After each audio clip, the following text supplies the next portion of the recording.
Welcome to the GodShow.us Daily, where the philosophy is eternal, and the announcer was originally booked for a monster truck rally.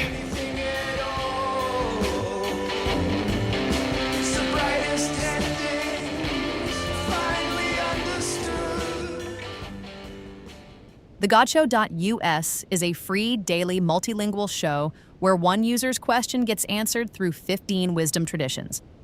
Find today's question, ask your own, and discover your personal belief profile at the GodShow.us. Today's question: when I realize I have been grieving someone who is still alive, what exactly have I lost? Which could mean, did I lose them? Or did I lose something I built out of them?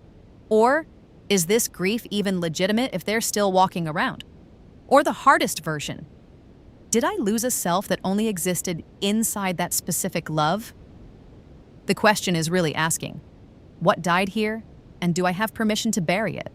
So almost every tradition lands in roughly the same neighborhood, which is rare. What you lost was not the person.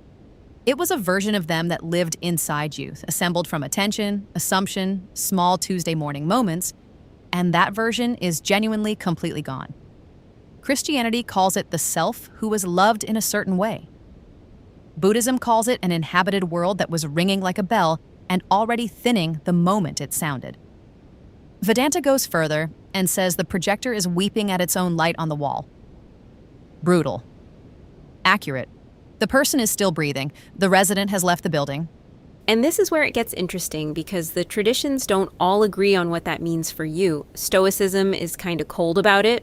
Grieve the fiction, sure, but don't mistake that ache for a debt they owe you. They were never yours to keep.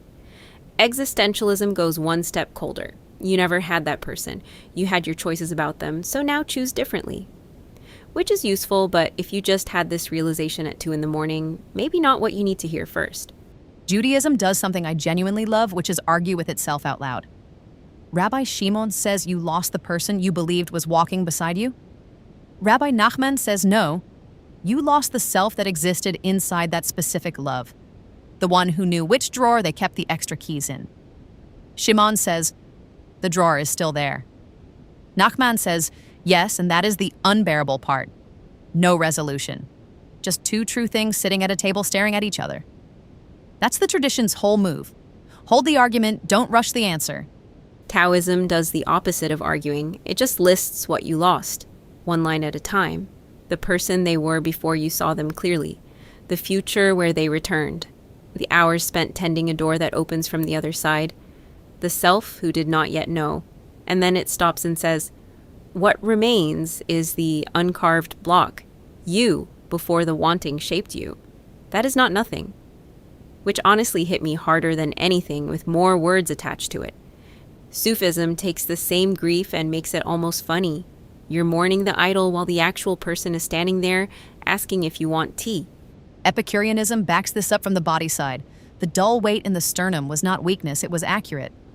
Your body knew before your mind admitted it. And absurdism closes the loop in its own rough way. You've been carrying this loss, not missing it. Two losses stacked. The person as you knew them and the you who knew them. So maybe the loss is real because it names a finished arrangement of love, not a dead person. You do not have to pretend nothing ended. Let the funeral be honest, then join us as we both wrestle with tomorrow's God Show question. Until then, stay open to all the forms. That was the GodShow.us! Free, multilingual, and yes, still apparently using the arena announcer. If this show is useful, subscribe wherever you listen. Share it with someone asking a hard question. And support us at the GodShow.us! Find today's question, ask your own, and learn your belief profile there. The GodShow.us would like to thank our sponsor, Typeset.us. When generic web typography is letting you down, refine your work for free using Typeset.us. And thanks to dyorkmusic.com for our dark rock intro tune. See you tomorrow for our take on the God Show's question of the day.